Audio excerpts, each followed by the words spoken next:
Hello friends, depreciation का नाम तो शायद आपने सुना होगा। आपने कहीं ना कहीं सुना होगा कि ये असेट डेप्रिशिएट हो गया है या फिर ये स्पेसिफिक असेट की वैल्यू कम हो गई है। लेकिन आखिर ये डेप्रिसिएशन होता क्या है?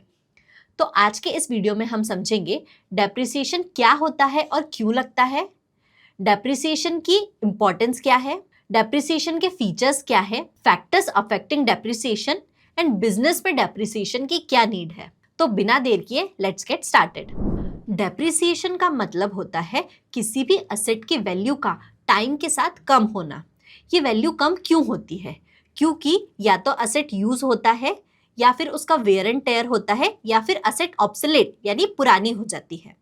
आसान शब्दों में डेप्रिसिएशन एक ऐसी मेथड है जिसमें हम असेट की कॉस्ट थोड़ी थोड़ी करके उसकी यूजफुल लाइफ में अलोकेट करते हैं। डेप्रिसिएशन हमेशा असेट की कॉस्ट प्राइस पर लगता है, मार्केट वैल्यू पर नहीं। और ये तब तक लगता है जब तक कि असेट की वैल्यू पूरी तरह डेप्रिशिएट होके खत्म ना हो जाए।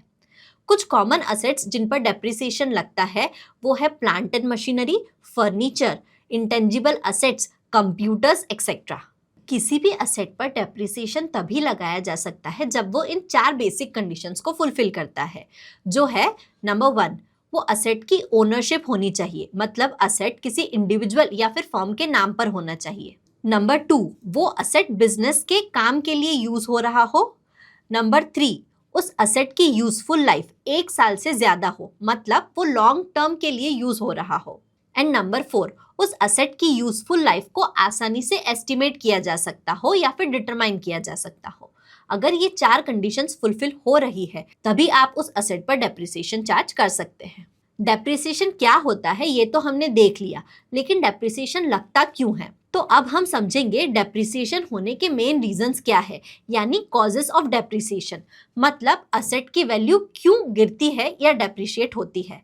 तो डेप्रिसिएशन होने के कुछ कॉमन कॉजेस इस तरह से है। Number 1, constant use. जब भी आप किसी असेट का कांस्टेंट या रेगुलर यूज करते हैं तो रेगुलर यूज से नेचुरली वो वियर एंड टेयर होने लगता है, मतलब उसकी वर्किंग कैपेसिटी कम हो जाती है और इसी तरह से उसकी वैल्यू भी ग्रेजुअली गिरने लगती है। Number 2, passing of time. कुछ असेट्स ऐसे होते हैं जिनको आप यूज ना भी करो तो भी उनकी वैल्यू कम होती है, क्योंकि वो बारिश, पानी या डस्ट के कारण नेचुरली खराब होने लगते हैं, जैसे कि कुछ व्हीकल्स या मशीनरी। Number 3, obsolescence. अगर आपके पास कोई ऐसी मशीनरी है जो पुरानी टेक्नोलॉजी पर है और उसके नए ऑप्शंस नई टेक्नोलॉजी के साथ मार्केट में अवेलेबल है, तो आपकी मशीन आउटडेटेड हो जाती है और इसी तरह से उसकी मार्केट वैल्यू एंड उसकी कॉस्ट दोनों गिर जाती है। Number 4, expiration of legal rights. कुछ असेट्स ऐसे होते हैं जो स्पेसिफिक टाइम के लिए होते हैं, जैसे पेटेंट्स, कॉपीराइट्स या लीज एग्रीमेंट। वो टाइम पीरियड खत्म होने के बाद उनकी वैल्यू जीरो या नेग्लिजिबल हो जाती है। ये भी एक मेन रीजन होता है डेप्रिसिएशन का। नंबर 5, एक्सीडेंट्स और नेचुरल कैलेमिटीज। कभी कभी कुछ असेट्स किसी नेचुरल कैलेमिटी या एक्सीडेंट के कारण अपनी वैल्यू खो देते हैं, जैसे अर्थक्वेक, फायर एक्सेट्रा में। इस वजह से असेट की वैल्यू एकदम से गिर जाती है। ऐसे लॉसेस भी डेप्रिसिएशन में कंसिडर किए जाते हैं। डेप्रिसिएशन अकाउंटिंग और फाइनेंशियल मैनेजमेंट में काफ़ी इंपॉर्टेंट होता है और इसके पीछे कई स्ट्रॉन्ग रीजंस होते हैं। तो चलिए इन रीजंस को समझते हैं एक एक करके। नंबर 1 है मैचिंग प्रिंसिपल्स, मतलब डेप्रिसिएशन के कारण बिजनेसेस अपने असेट की कॉस्ट को उस रेवेन्यू के साथ मैच कर पाते हैं जो रेवेन्यू वो असेट अपनी लाइफ टाइम में जनरेट करता है। ये अकाउंटिंग का एक इंपॉर्टेंट प्रिंसिपल है, matching principal. Number 2, accurate financial statements. Depreciation के कारण हम असेट की कॉस्ट को उसकी यूजफुल लाइफ में बांट पाते हैं। इस कारण से सही कॉस्ट सही टाइम पीरियड में रिकॉर्ड होती है। इस तरह से हमारे फाइनेंशियल स्टेटमेंट्स जो है वो एक्यूरेट और करेक्ट पोजीशन दिखाते हैं। Number 3, asset valuation. डेप्रिसिएशन सही तरह से लगने के कारण हम हमारे असेट का फेयर मार्केट वैल्यू भी सही तरह से एस्टिमेट कर सकते हैं, जिससे ट्रांसपेरेंसी बढ़ जाती है।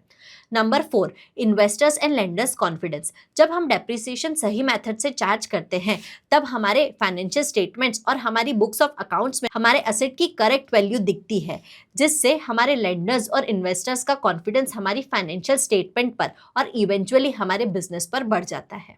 नंबर 5 है टैक्स इम्प्लीकेशंस। डेप्रिसिएशन से टैक्सेबल इनकम जो है वो कम होती है। इस तरह से डेप्रिसिएशन टैक्स को ऑप्टिमाइज करने में भी हेल्प करता है। Number 6 asset replacement planning. Depreciation के कारण हमें हमारे असेट की ओरिजिनल वैल्यू पता चलती है, जिससे हमें पता चलता है कि कब हमारे असेट को अपडेशन या फिर रिप्लेसमेंट की जरूरत है। Number 7 true economic value. Depreciation asset की सही गिरती हुई वैल्यू को बताने में हेल्प करता है, जिससे हमें हमारे असेट्स की सही इकोनॉमिक वैल्यू समझ में आती है। Number 8 budgeting and forecasting. Depreciation को कंसिडर करके businesses better budgeting and forecasting कर सकते हैं, जैसे वो अपने अपकमिंग एक्सपेंसेस या इन्वेस्टमेंट भी प्री प्लान कर सकते हैं। तो ये थे कुछ इंपॉर्टेंट रीजंस जो डेप्रिसिएशन को business accounting and financial management में एक अलग जगह देते हैं।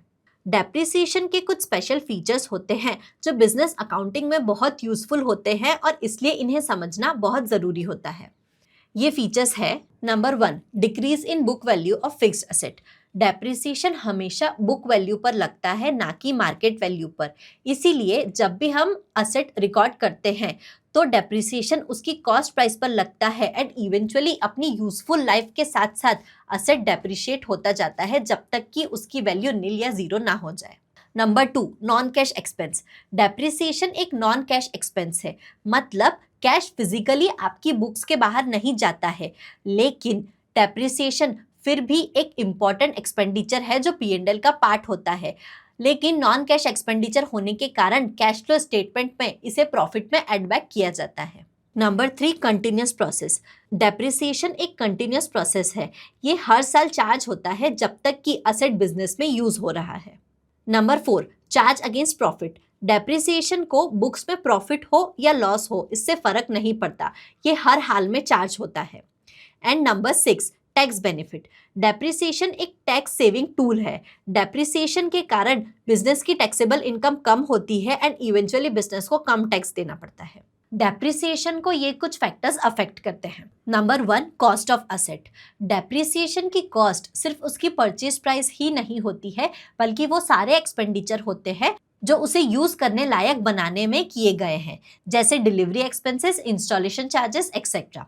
फॉर एग्जाम्पल हमारा असेट है 50,000 का और उसे इंस्टॉल करने में हमें और एक्स्ट्रा 10,000 लगे हैं, तो डेप्रिसिएशन चार्ज होगा कॉस्ट यानी 50,000 प्लस इंस्टॉलेशन चार्जेस यानी कि 10,000, मतलब डेप्रिसिएशन चार्ज होगा 60,000 rupees per. Number 2 estimated useful life. Asset कितने साल तक बिजनेस में यूज होगा ये उसकी एस्टिमेटेड यूजफुल लाइफ बताता है। अगर असेट की एस्टिमेटेड यूजफुल लाइफ ज्यादा है तो उसका ईयरली डेप्रिसिएशन कम होगा, और अगर असेट की एस्टिमेटेड यूजफुल लाइफ कम है तो उसका एनुअल डेप्रिसिएशन ज़्यादा चार्ज होगा। And number 3 estimated scrap value. Asset की यूजफुल लाइफ खत्म होने के बाद जो उसकी वैल्यू बचती है उसे स्क्रैप वैल्यू कहते हैं, और इस स्क्रैप वैल्यू को भी डेप्रिसिएशन में कंसिडर किया जाता है। डेप्रिसिएशन निकालने के लिए इस स्क्रैप वैल्यू को असेट की कॉस्ट में से माइनस किया जाता है। इसे हम एक एग्जाम्पल से समझते हैं। फॉर एग्जाम्पल हमारा एक असेट है 1,00,000 रुपए का, जिसकी स्क्रैप वैल्यू है 10,000 रुपीज़ और वो 3 साल तक यूज होने वाला है। तो नॉर्मल मेथड से उसका डेप्रिसिएशन होगा ₹1,00,000 माइनस 10,000 यानी 90,000 डिवाइडेड बाय 3, मतलब 30,000 पर ईयर। इस हिसाब से 30,000 हर साल 3 सालों तक उसका डेप्रिसिएशन होगा। तो डेप्रिसिएशन बिजनेस का एक बहुत इंपॉर्टेंट पार्ट है जिसका बिजनेस अकाउंटिंग में होना बहुत ज़रूरी है, क्योंकि नंबर 1 ये ट्रू प्रॉफिट एंड लॉस दिखाता है। बिजनेस का सही प्रॉफिट हमें तभी पता चलेगा जब रेवेन्यू में से सारे एक्सपेंसेस इंक्लूडिंग डेप्रिसिएशन डिडक्ट होंगे। अगर डेप्रिसिएशन बुक्स में नहीं रिकॉर्ड किया जाता है तो जो प्रॉफिट है वो बढ़ा हुआ दिखता है और ये बुक्स की गलत फाइनेंशियल पिक्चर को दिखाता है। Number 2 tax planning. Depreciation tax planning के लिए बहुत ज़रूरी है। ये एक ऐसा नॉन कैश एक्सपेंडिचर है जो प्रॉफिट में से रिड्यूस होता है एंड इवेंचुअली ये हमारा टैक्स बचाता है। Number 3 correct cost of production. Depreciation एक रूटीन एक्सपेंडिचर है जिसको जब तक असेट की कॉस्ट ऑफ प्रोडक्शन में इंक्लूड नहीं किया जाता तब तक असेट की ट्रू कॉस्ट ऑफ प्रोडक्शन हमें पता नहीं चलती है। Number 4 asset replacement fund. Depreciation एक ऐसा नॉन कैश एक्सपेंडिचर है जिसे हम P&L में रिकॉर्ड करते हैं और इसी अमाउंट को हम फ्यूचर में नया असेट परचेज करने के लिए यूज कर सकते हैं। तो इनडायरेक्टली ये हमारा असेट रिप्लेसमेंट फंड क्रिएट करने में भी हेल्प करता है। And number 5, avoid capital erosion. अगर डेप्रिसिएशन बुक्स में चार्ज नहीं होगा तो प्रॉफिट ज्यादा दिखेगा, जिससे ओनर्स या शेयर होल्डर्स ज्यादा प्रॉफिट विड्रॉ कर लेंगे। तो इस तरह से डेप्रिसिएशन इनडायरेक्ट वे में कैपिटल इरोजन से होने वाले खतरे से भी बिजनेस को बचाता है। तो दोस्तों, डेप्रिसिएशन सिर्फ एक अकाउंटिंग टर्म नहीं है, बल्कि ये स्मार्ट फाइनेंशियल प्लानिंग का एक इम्पोर्टेंट पार्ट है। समझो, यूज करो और बिजनेस ग्रो करो। तो दोस्तों, सही डेप्रिसिएशन को बुक्स में रिकॉर्ड करना जितना जरूरी है, उतना ही सही डेप्रिसिएशन को सही टाइम पे देखना और एनालाइज करना भी जरूरी है। डेप्रिसिएशन कैसे हमें सही प्रॉफिट देखने में हेल्प करता है, आइए इसे प्रैक्टिकली समझते हैं हमारी बुक्स ऑफ अकाउंट्स के थ्रू। तो डेप्रिसिएशन देखने के लिए सबसे पहले हम जाएंगे प्रॉफिट एंड लॉस स्टेटमेंट पर। तो यहाँ पर डैशबोर्ड में आके हम अकाउंटिंग रिपोर्ट्स में जाएंगे, जहाँ पे एडवांस अकाउंटिंग रिपोर्ट्स में हमें हमारा प्रॉफिट एंड लॉस स्टेटमेंट दिखेगा। इसे हम ओपन करेंगे। हम हमारा रेलेवेंट पीरियड यहाँ पर सिलेक्ट करेंगे एंड हम हमारी प्रॉफिट एंड लॉस देखेंगे। यहाँ पे हमें एक्सपेंडिचर में डेप्रिसिएशन एक्सपेंडिचर दिखेगा। आप देखेंगे यहाँ पे जो हमारी इनकम है उसमें से हमने हमारे वेरियस एक्सपेंडिचर लेस किए हैं और डेप्रिसिएशन भी इन एक्सपेंडिचर का पार्ट है। इस तरह से डेप्रिसिएशन भले ही नॉन कैश एक्सपेंडिचर है, पूरा ये पैसा हमारी बुक्स में से नहीं गया है, लेकिन ये एक असेट की कॉस्ट को उसकी यूजफुल लाइफ में अलोकेट कर रहा है, इसलिए ये हमारे प्रॉफिट एंड लॉस का पार्ट है। और इसको प्रॉफिट एंड लॉस में से रिड्यूस करने के बाद हमें हमारा करेक्ट प्रॉफिट यहाँ पर दिखेगा। अगर डेप्रिसिएशन बुक्स में ना हो तो गलत प्रॉफिट दिखने की रिस्क बड़ी हो सकती है। अगर आप भी अपना सही प्रॉफिट देखना चाहते हैं तो डेप्रिसिएशन को अपने बुक्स ऑफ अकाउंट का पार्ट जरूर बनाएं। करेक्ट मेथड से करेक्ट डेप्रिसिएशन रिकॉर्ड करें और अपनी ट्रू फाइनेंशियल पिक्चर देखें। अगर आप भी ये सॉफ्टवेयर यूज करना चाहते हैं तो इसकी लिंक हमने डिस्क्रिप्शन में दी है, जिसे आप देख सकते हैं। तो दोस्तों, हमने डेप्रिसिएशन समझा और ये समझा कि डेप्रिसिएशन सिर्फ एक अकाउंटिंग टर्म ही नहीं है, बल्कि ये स्मार्ट फाइनेंशियल प्लानिंग का एक पार्ट है। तो डेप्रिसिएशन को समझो, सेव करो और अपना बिजनेस ग्रो करो। ये था हमारा डिस्कशन डेप्रिसिएशन के मीनिंग, फीचर्स और उसके इम्पोर्टेंस को लेके। अगर आपके इस टॉपिक से रिलेटेड कोई क्वेश्चंस है या आप हमें कोई सजेशंस देना चाहते हैं तो नीचे कमेंट में बताएं। Thank you.